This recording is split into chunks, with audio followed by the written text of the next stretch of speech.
દાહોદમાં આંતરરાજ્ય નકલી નોટનું કૌભાંડ સામે આવ્યું। નકલી નોટ કૌભાંડમાં સંડોવાયેલા વધુ 2 પકડાયા। હજુ તો 10 થી 12 લોકો રડારમાં છે। તાંત્રિક વિધિથી રૂપિયા ડબલ કરવાની લાલચ આપતા લાખો રૂપિયાની નકલી નોટો બજારમાં ફરતી કરાઈ। રાજસ્થાન પોલીસના હાથેથી છટકેલા ડિમ્પલ પંચાલની મુખ્ય ભૂમિકા હોવાનું સામે આવ્યું। નકલી નોટો માટે ગેંગ બનાવી મધ્યપ્રદેશ અને મહારાષ્ટ્રથી કાગળ લાવ્યા। બેસ્ટ ક્વોલિટી માટે સતત નકલી નોટો છાપવાનું ચાલુ રાખ્યું।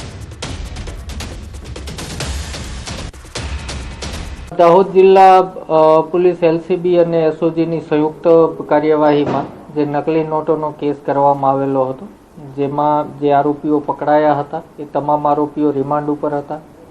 એની પૂછપરછ દરમિયાન ધ્યાન પર આવેલું કે હુસેન પીરા નામનો વ્યક્તિ જે તેલંગાનાથી અલગ અલગ 8 રાજ્યોમાં નકલી નોટોનું નેટવર્ક ચલાવી રહ્યો છે, એ હુસેન પીરાને ગુજરાતમાં લાવનાર અને ગુજરાતમાં તમામ સંપર્કો કરાવનાર વ્યક્તિ ડિમ્પલ પંચાલ, ડિમ્પલ ઉર્ફે કૃષ્ણકાંત પંચાલ નામનો વ્યક્તિ છે, જે પેથાપુરનો વતની છે। તેની ધરપકડ કરવામાં આવેલી છે।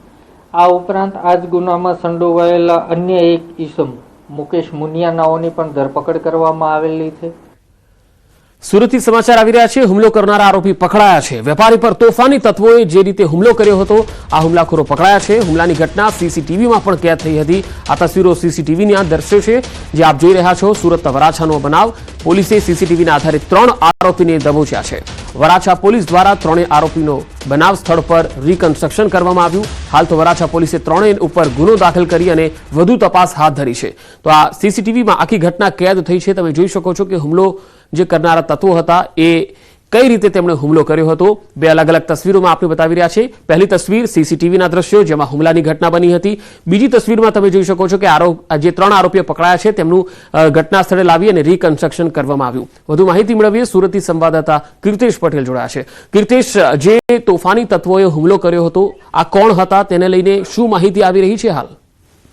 बिल्कुल सूरतना वराछा विस्तारनी आ घटना है। बरोड़ा प्रेस स्टेशन खाते दुकान धरावता एक वेपारी पर विस्ताરના કેટલા અસામાજિક તત્વો દ્વારા હુમલો કરવામાં આવ્યો હતો। હુમલાની સમગ્ર ઘટના સીસીટીવીમાં કેદ થવા પામી હતી। સમગ્ર ઘટનાની જાણકારી મળતા વરાછા પોલીસે ગણતરીના કલાકમાં આરોપીઓને પકડી પાડ્યા હતા અને આરોપીઓનું એ જ વિસ્તારમાં સરઘસ કાઢ્યું હતું। ખાસ કરીને સુરતમાં છેલ્લા 2 દિવસથી જે પ્રકારે ગુનાખોરી વધી રહી છે, અસામાજિક તત્વોનો આતંક વધી રહ્યો છે, તેને લઈને પોલીસ ફરી એક વખત સતર્ક થઈ છે। ખાસ કરીને કાપોદ્રામાં 17 વર્ષના યુવાનની હત્યાની ઘટનાને 24 કલાક નતા થયા ત્યાં તો બાજુનો જ વિસ્તાર એટલે કે વરાછા વિસ્તારમાં જે રીતે વેપારી પર હુમલો થયો હતો તેની ઘટનાના સીસીટીવી સામે આવતા પોલીસ એક્શન મોડમાં આવી હતી। તમામ 3 જેટલા આરોપીઓની ધરપકડ કરી હતી। તેમનું જાહેરમાં સરઘસ કરવામાં આવ્યું હતું, રિકન્સ્ટ્રક્શન કરવામાં આવ્યું હતું અને ત્યારબાદ તેમને ચાલી ન શકાય તે પ્રકારની પરિસ્થિતિ પણ પોલીસે કરી હતી। એટલે કે અસામાજિક તત્વો પર સુરત પોલીસ ફરી એક વખત લગામ લગાવી રહી છે।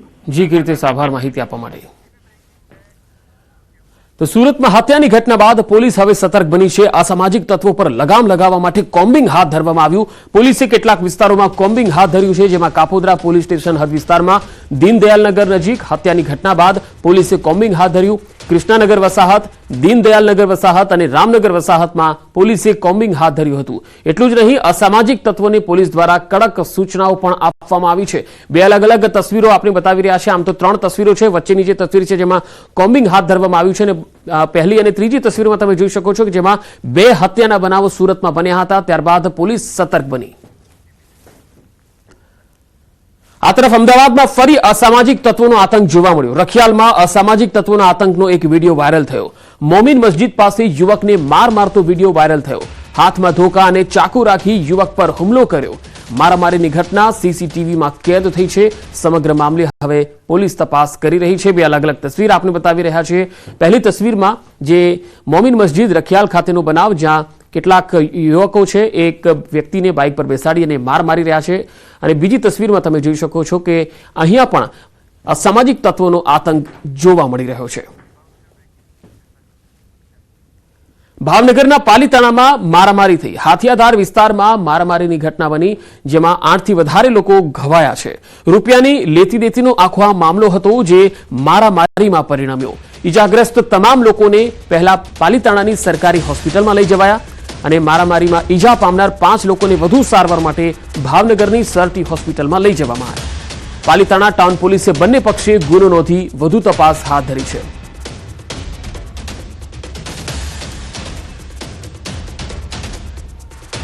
વડોદરામાં પાણી મામલે થયેલા ઘર્ષણનો મુદ્દો, સમગ્ર મામલે તપાસના આદેશ અપાયા છે. સ્થાનિકો સાથે પોલીસનું ઘર્ષણ થયું હતું. જોઈન્ટ પોલીસ કમિશનર ડોક્ટર લીના પાટીલે નિવેદન આપ્યું. જે ઘટના બની એ ગંભીર છે અને વિડીયો પણ તપાસ અંગે મંગાવવામાં આવેલા છે. સમગ્ર મામલે તપાસ થશે. સિનિયર અધિકારી સમગ્ર મામલાની તપાસ કરશે.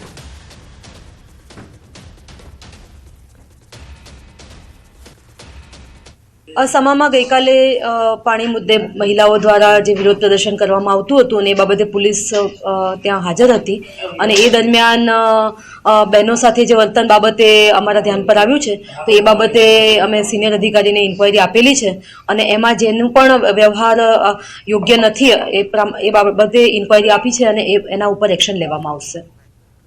ઉનાળાની કાળઝાળ ગરમીમાં કૂવા પર પાણી ભરવું, કૂવામાંથી પાણી ખેંચી લાવવું ખૂબ મુશ્કેલ છે. કલોલના નાની ભાદરોલી ખુર્દ ગામમાં લોકોને એકમાત્ર સમસ્યા પાણીની છે. તે લોકો નથી રોડ રસ્તાની ફરિયાદ કરતા કે નથી કોઈ વિકાસની વાત કરતા. તેઓ કહે છે અમને માત્ર પાણી આપી દો, કારણ કે સ્થાનિક મહિલાઓ નદીમાં બનાવવામાં આવેલા કૂવામાંથી પાણી ખેંચી લાવે છે. બીજી તરફ નલ સે જલ યોજના ગામમાં શોભાના ગાંઠિયા સમાન બની છે. હેન્ડપંપ અને બોરવેલ ગામમાં છે, પરંતુ નિરુપયોગી છે, કારણ કે તેમાં પાણીનું ટીપું આવતું નથી. પાણી નહીં તો વોટ નહીં, પાણી નહીં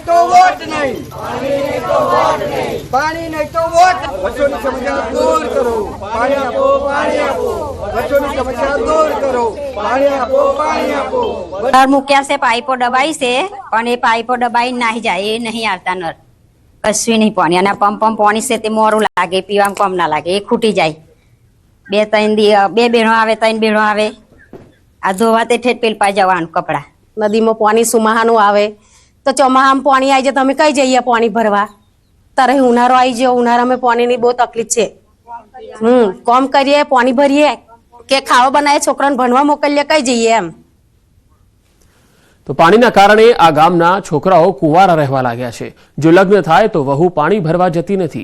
પાણીની સુવિધાની યોગ્ય માગણી મુદ્દે સ્થાનિકોએ રોષભેર સૂત્રોચ્ચાર કરી ગ્રામ પંચાયતની ચૂંટણીમાં મતદાન બહિષ્કારની ચીમકી પણ આપી દીધી. તો શાળામાં વિદ્યાર્થીઓ માટે પાણીના જગ મંગાવવા પડે છે.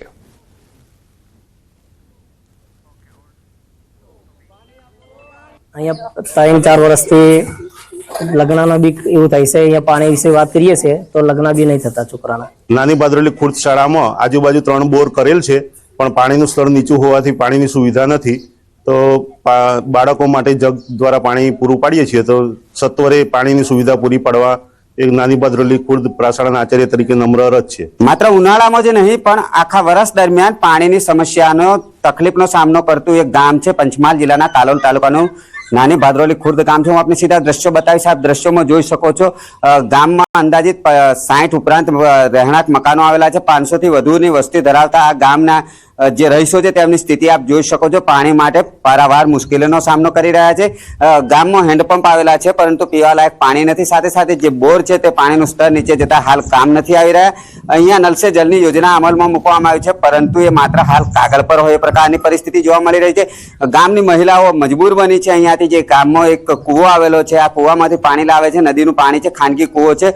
ખેત ઉપયોગ માટે પણ આ કૂવો બનાવવામાં આવ્યો છે, પરંતુ જે માલિક છે તેઓ દ્વારા ગ્રામજનોને પાણી ભરવા દેવામાં આવતું હોય છે. ક્યારેક જે આ પાણી ખેતરમાં સિંચાઈ કરવામાં આવતો હોય છે ત્યારે મહિલાઓને ઊંડેથી મજબૂર બનીને પાણી ખેંચવાની નોબત ઊભી થતી હોય છે. નદીમાં પણ પાણીનું સ્તર ઓછું થઈ જતું હોય છે. સાથે સાથે ચોમાસામાં ખૂબ જ તકલીફનો સામનો કરવો પડતો હોય છે. પાણીની પાયાની સુવિધા છે તે નહીં મળતી હોવાનો રોષ પણ અહીંના સ્થાનિકો વ્યક્ત કરતા જોવા મળી રહ્યા છે. ત્યારે વહેલી તકે અહીંયા જે ગ્રામજનો છે તે પાણીની વ્યવસ્થા કરવામાં આવે હાલ માંગણી કરી રહ્યા છે. રાજેશ જોશી, ન્યૂઝ 18 ગુજરાતી, કાલોલ, પંચમહાલ. રાજ્યના વધુ સમાચારો પર નજર કરીશું. હાલ રોકાઈશું એક વિરામ માટે.